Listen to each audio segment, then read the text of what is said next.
Patriot surface to air missile system Ukraine എന്ന രാജ്യത്തെ മുഴുവനും ഒരു കവചം പോലെ സംരക്ഷിക്കുന്നതിൽ ഈ മിസൈൽ പ്രതിരോധ സംവിധാനത്തിനുള്ള പങ്കെന്നത് വാക്കുകൾ കൊണ്ട് വിവരിക്കാനേ സാധിക്കില്ല. എന്നാൽ അടുത്തിടെ വന്ന ഒരു ലേഖനം പറയുന്നത് ഈ പാട്രിയോട്ട് മിസൈൽസ് അതിന്റെ എഫിഷ്യൻസി നഷ്ടപ്പെടുത്താൻ തുടങ്ങിയിട്ടുണ്ട്. തുടക്കത്തിൽ ഇസ്കാന്ദർ മിസൈൽസിനെ തടഞ്ഞ ഈ ഒരു സംവിധാനങ്ങളെ കൊണ്ട് റഷ്യയുടെ ഡീകോയ്സിനെ കൗണ്ടർ ചെയ്യാൻ കഴിയുന്നില്ല. ഓരോ മിസൈലിന്റെ കൂടെയും 6 മുതൽ 8 വരെയും ഡീകോയ്സ് ഇൻബിൽട്ടായി മേടിച്ചത് റഷ്യ അയക്കുന്നുണ്ട്. അതായത് വിശ്വസിക്കാൻ കഴിയാത്ത രീതിയിലാണ് ഇങ്ങനെ ഒരു റിപ്പോർട്ട് തന്നെ പുറത്തു വന്നത്. ഇന്ന് നമ്മൾ അറിയാൻ പോകുന്നതും ഈ വാർത്ത സത്യത്തിൽ റഷ്യയുടെ മിസൈൽസിൽ ഡീകോയ്സ് അങ്ങനെ മുൻപ് ഉപയോഗിച്ചിട്ടുണ്ടോ, അല്ലെങ്കിൽ ഇപ്പോൾ ഉപയോഗിച്ചത് കാരണം ഏത് വിധത്തിലാണ് പാട്രിയോട്സിനെ അവയെല്ലാം ആശയക്കുഴപ്പത്തിലാക്കുന്നത്. ഒരു അനാലിസിസ് പോലെ നമുക്കിവയെല്ലാം വിശദമായി അറിയാം.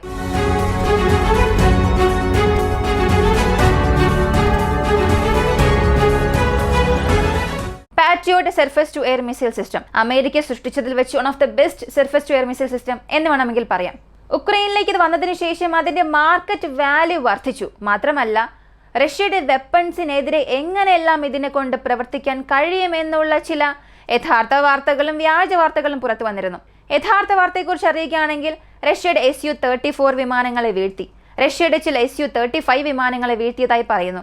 റഷ്യയുടെ നിരവധി ക്രൂയിസ് ബാലിസ്റ്റിക് മിസൈൽസിനെ തടഞ്ഞു നിർത്തിയത്, ഇങ്ങനെയുള്ള ക്ലെയിമുകളെല്ലാം ഉണ്ട്. ഇതെല്ലാം വെരിഫൈ ചെയ്ത വാർത്തകൾ തന്നെയാണ്. പക്ഷേ പാട്രിയോട്ട് ചെയ്തതായി പറയപ്പെടുന്ന തെളിവുകളില്ലാത്ത ചില സംഭവങ്ങൾ, കിൻസൽ ഹൈപ്പർസോണിക് മിസൈൽസിനെ ഞങ്ങൾ ഇന്റർസെപ്റ്റ് ചെയ്തു എന്ന് ഉക്രൈൻ ഒരു ക്ലെയിം നടത്തി. പക്ഷെ അതിന് സപ്പോർട്ടിംഗ് എവിഡൻസ് ഒന്നും തന്നെ ഇല്ല. ഒരു ചെറിയ സിലിണ്ടറിക്കൽ ട്യൂബ് പോലുള്ള ഒരു സ്ട്രക്ചർ കാണിച്ചിട്ട് ഇതാണ് കിൻസാൽ മിസൈലിന്റെ പാർട്ട്, ഇത് നോക്കുക, ഞങ്ങൾ ഇന്റർസെപ്റ്റ് ചെയ്തു എന്നൊക്കെ പറഞ്ഞു. പക്ഷെ അതിന് പിന്നിൽ ക്രോസ് വെരിഫൈ ചെയ്യുമ്പോൾ അതൊരു വിമാനത്തിന്റെ ഡ്രോപ്പ് ടാങ്ക് ആണ് എന്ന രീതിയിലും ചില വാർത്തകൾ വന്നിരുന്നു.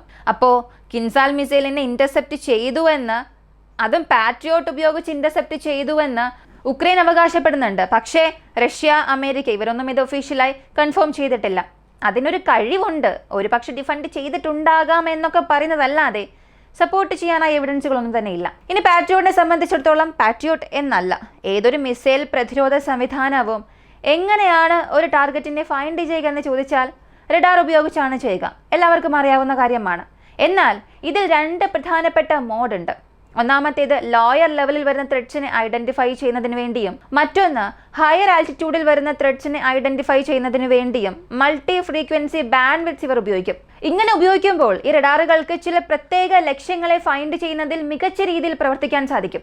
അതും റഷ്യയുടെ S-400നേക്കാൾ മികച്ച രീതിയിൽ തന്നെ പ്രവർത്തിക്കാൻ സാധിക്കും. ക്രൂയിസ് മിസൈൽസിനെ കണ്ടെത്തുന്നതിൽ ഈ ഒരു surface to air missile system patriot എന്നത് റഷ്യയെക്കാളും ബെസ്റ്റ് എന്നാണ് പറയുന്നത്.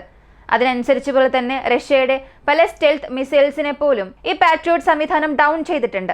സാധാരണ ഒരു മിസൈൽ അകത്തേക്ക് വരുമ്പോൾ അതിൻ്റെ RCS റഡാർ ക്രോസ് സെക്ഷൻ ഈ റഡാർ കണ്ടുപിടിച്ചതിന് ശേഷം അതിനെ കമാൻഡ് യൂണിറ്റിലേക്ക് വിവരങ്ങൾ അയക്കും.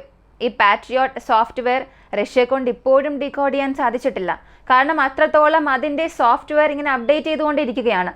ഇന്ന് വരെയും റഷ്യയെ കൊണ്ട് അത് ബ്രേക്ക് ചെയ്യാനേ സാധിച്ചിട്ടില്ല. ഇങ്ങനെയുള്ള ആ ഒരു കമാൻഡ് യൂണിറ്റിൽ നിന്നും RCS അനലൈസ് ചെയ്ത് അവസാനിപ്പിച്ചതിന് ശേഷം അത് ഡീകോയ് ആണോ ഇല്ലയോ എന്നുള്ളത് കണ്ടുപിടിക്കണം. ഇതിനു മുൻപ് നമ്മൾ ഡീകോയ്സിനെ കുറിച്ച് സംസാരിച്ചപ്പോൾ അത്ര വിശദമായി സംസാരിച്ചിട്ടില്ല.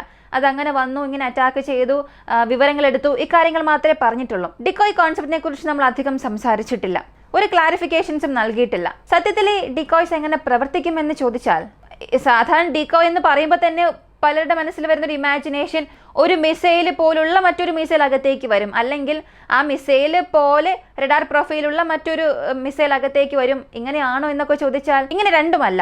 ഈ ഡീകോയ് എന്നത് ഒരു പെൻ സൈസ് മുതൽ ഒരു ക്രിക്കറ്റ് ബാറ്റ് സൈസ് വരെ അത്രത്തോളമേ കാണൂ. ഇങ്ങനെയാണ് റഷ്യ ഇതുവരെയും ഉപയോഗിച്ചത്. അതും പ്രധാനമായി ഇസ്കാന്ദർ വേരിയന്റ്, ഇസ്കാന്ദർ M വേരിയന്റിലുള്ള മിസൈൽസ്. ഇതിൽ ഡീകോയ്സ് ഇൻബിൽട്ടായി തന്നെ നിർമ്മിച്ച് റഷ്യ ഇപ്പോൾ അയക്കാൻ തുടങ്ങിയിട്ടുണ്ട് എന്നതാണ് ഞെട്ടിപ്പിക്കുന്ന ഒരു വാർത്ത.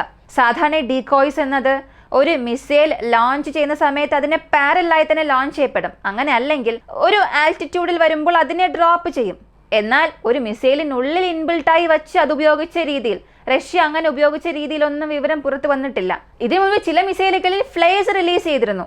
അകത്തേക്ക് ഇങ്ങനെ ഇന്റർസെപ്റ്റർ മിസൈൽസ് വരുമ്പോൾ അതിനെ കൺഫ്യൂസ് ചെയ്യിപ്പിക്കുന്ന രീതിയിൽ ഫ്ലൈസ് ഉപയോഗിച്ചു. അതായത് ഈ ഫൈറ്റർ ജെറ്റ്സിൽ നിന്നും എങ്ങനെയാണോ ഫ്ലൈസ് റിലീസ് ചെയ്ത് അകത്തേക്ക് വരുന്ന ഇന്റർസെപ്റ്റർ മിസൈലിനെ കൺഫ്യൂസ് ചെയ്യുന്നത്, അതുപോലൊരു കോൺസെപ്റ്റ് ഉപയോഗിച്ചിരുന്നു. എന്നാൽ അകത്തേക്ക് വരുന്ന ഈ ഇന്റർസെപ്റ്റർ മിസൈലിനെ ആശയക്കുഴപ്പത്തിലാക്കാൻ ഡീകോയ്സ് ഉപയോഗിച്ചു എന്നൊക്കെ പറഞ്ഞത് ഇത് ആദ്യത്തെ തവണയാണ്. ഇതിന് പ്രൂഫായി അവർ ഒരു ഇമേജും കാണിച്ചിട്ടുണ്ട്. ഇമേജ് ഞാൻ ഡിസ്പ്ലേ ചെയ്യാം, നിങ്ങളൊന്ന് ശ്രദ്ധിച്ചു നോക്കുക.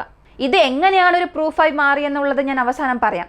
ഇവരുടെ ഈ സ്റ്റേറ്റ്മെന്റ് പ്രകാരം നോക്കിയാൽ ഇസ്കാന്ദർ മിസൈൽസ് റഷ്യയുടെ KN സീരീസിലുള്ള അല്ലെങ്കിൽ നോർത്ത് കൊറിയയുടെ ഒരു ബാലിസ്റ്റിക് മിസൈലിന് സമാനമായുള്ളൊരു മിസൈലാണെന്നും പറയാം. ഈ ഇസ്കാന്ദർ വേരിയന്റിൽ നിരവധി പോരായ്മകളുമുണ്ട്. തുടക്കത്തിലുണ്ടായിരുന്നു. ഇതിന്റെ സർക്കുലർ എറർ പ്രോബബിലിറ്റി 10 മീറ്ററിലും അധികമായിരുന്നു. പക്ഷേ റഷ്യ ഉക്രൈൻ യുദ്ധം ആരംഭിച്ചതിന് ശേഷം നിരവധി നവീകരണങ്ങൾ നടത്തുകയും റഷ്യ ഇതിന്റെ ആക്യുറസി 1 മുതൽ 1.5 മീറ്റർ വരെയും കൊണ്ടുവന്നു.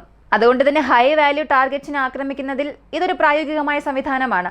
ഈ ഇസ്കാന്ദർ മിസൈൽ എന്നത് ക്വാസി ബാലിസ്റ്റിക് ട്രജക്ടറി, അതായത് സാധാരണ യു ആകൃതിയിലുള്ള പാത പിന്തുടരാതെ ലോ ആൾട്ടിറ്റ്യൂഡിൽ പറക്കുന്നതിനാൽ ഇതിനെ ഡിഫെൻഡ് ചെയ്യുന്നത് ബുദ്ധിമുട്ടാണ് എന്ന് റഷ്യ തുടക്കത്തിൽ പറഞ്ഞിരുന്നു. എന്നാൽ പാട്രിയോട്ട് ആ ഒരു സ്റ്റേറ്റ്മെന്റിനെ ബ്രേക്ക് ചെയ്ത് ഇസ്കാന്ദർ മിസൈൽസിനെ ന്യൂട്രലൈസ് ചെയ്തു. ഇപ്പൊ റഷ്യയ്ക്കുള്ള ഒരേ ഒരു ഓപ്ഷൻ ആ സഞ്ചാരപാത എന്തായാലും മാറ്റാൻ കഴിയില്ല.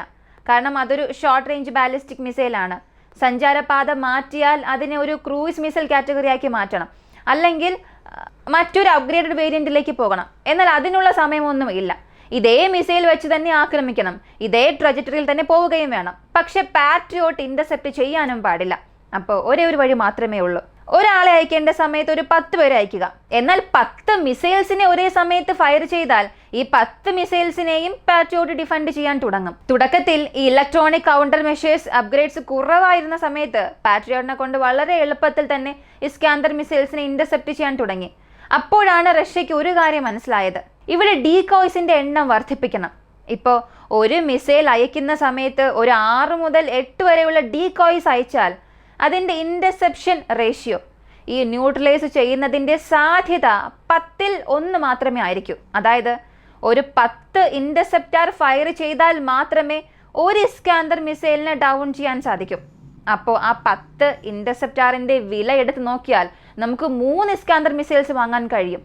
അത്രത്തോളം ഒന്നും ഉക്രൈൻ റിസ്ക് എടുക്കില്ല. കോസ്റ്റ് ഒരു ഭാഗത്തായിരുന്നാലും അവരുടെ പക്കൽ അതിൻ്റെ മിസൈൽസും ഇല്ല. ഇപ്പോൾ കുറച്ച് മുൻപ് ഞാൻ പറഞ്ഞ ആ ഒരു ഇമേജ് നിങ്ങൾ നോക്കുക. ഇതിൽ ഈ സർക്കിൾ ഷേപ്പ്, അതിനുള്ളിൽ നിന്നാണ് ഈ ഡീകോയ്സ് റഷ്യ ലോഞ്ച് ചെയ്തതായി പറഞ്ഞത്. അതും ഈ ഡീകോയ്സ് കാണാൻ എങ്ങനെയാണ്, അതിന്റെ ഷേപ്പ് എന്താണെന്ന് നിങ്ങൾക്ക് അറിയണ്ടേ? ഒരു ചെറിയ ഉദാഹരണം പറയാം. നമ്മൾ ഈ ഡോട്ട് ഗെയിം കളിക്കുമ്പോൾ അറിയാം, അതിൽ ഉപയോഗിക്കുന്ന ഡോട്ട്സ് പുറകിൽ ഒരു വിങ് ഷേപ്പിലായിരിക്കും. അതേ സൈസിൽ 3 ഇഞ്ച് മുതൽ ഒരു 5 ഇഞ്ച് വരെ ഉണ്ടാകും. അതിനുള്ളിൽ മാത്രമായിരിക്കും സൈസ്. ഇത് വളരെ മിനിമൽ സൈസാണ്. മാക്സിമം സൈസ് എന്നത് എത്രത്തോളം ഉണ്ടെന്ന് അറിയില്ല. മറ്റ് മിസൈൽസിൽ ഒരു ക്രിക്കറ്റ് ബാറ്റിന്റെ സൈസിൽ പോലും ഡീകോയ്സ് ഉണ്ട്. ഒരു മിസൈലിനുള്ളിൽ നിന്നായിരിക്കും ഇത് വരിക. ഇങ്ങനെ വരുന്ന ആ ഒരു ഡാർട്ട് ഷേപ്പിലുള്ള ഡീകോയ്സ് മിസൈൽ ടെർമിനൽ ഫേസിൽ എൻ്റർ ആകുന്ന സമയത്താണ് റിലീസ് ആകുന്നത്.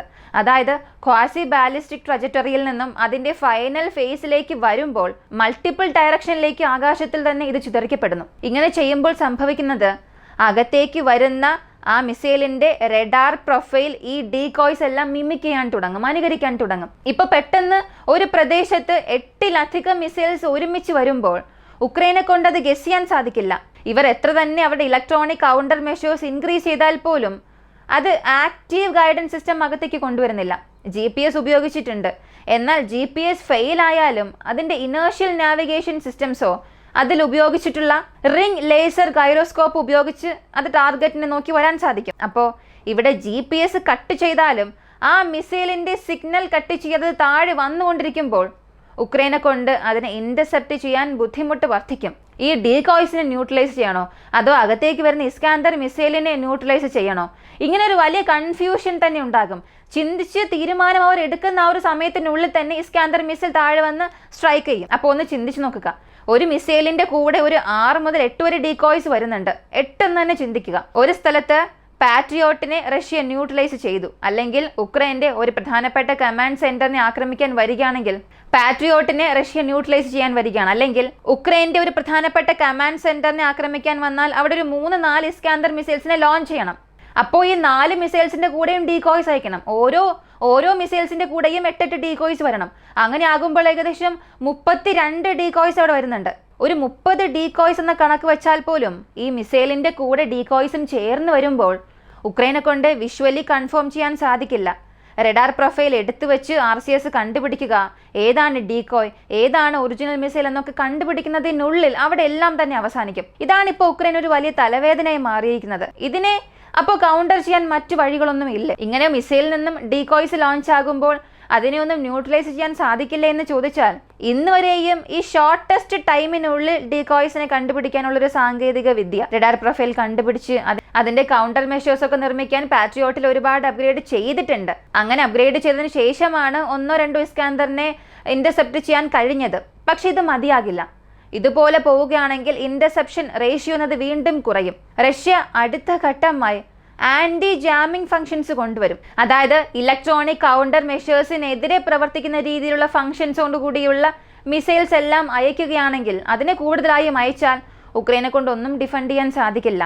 വെറും കാഴ്ചക്കാരെ മാത്രം നോക്കി നിൽക്കാനേ സാധിക്കും. അപ്പോൾ വാർഫെയർ എന്നത് ഇവിടെ വളർന്നുകൊണ്ടിരിക്കുകയാണ്. ഒരു സമയത്ത് ടോപ്പിലുണ്ടായിരുന്ന പാട്രിയോട്ട് ഇസ്കാന്ദർ മിസൈൽസിന് മുൻപിൽ തന്നെ പരാജയപ്പെടാൻ തുടങ്ങി. ആരംഭത്തിൽ പരാജയപ്പെട്ട റഷ്യ ഇപ്പോൾ ഒരുപാട് അപ്ഗ്രഡേഷൻസ് ചെയ്യുന്നുണ്ട്. ഇതാണ് ബാറ്റിൽ ഫീൽഡിൽ നടക്കുന്ന ഒരു മാജിക്. ഈ ഒരു വീഡിയോയെ കുറിച്ചുള്ള നിങ്ങളുടെ അഭിപ്രായം കമന്റിൽ പറയുക. കൂടുതൽ അപ്ഡേറ്റ്സിനായി വോയിസ് ഓഫ് ഇന്ത്യ നമ്മുടെ ചാനൽ സബ്സ്ക്രൈബ് ചെയ്യുക. മറ്റൊരു വീഡിയോയുമായി വീണ്ടും കാണാം.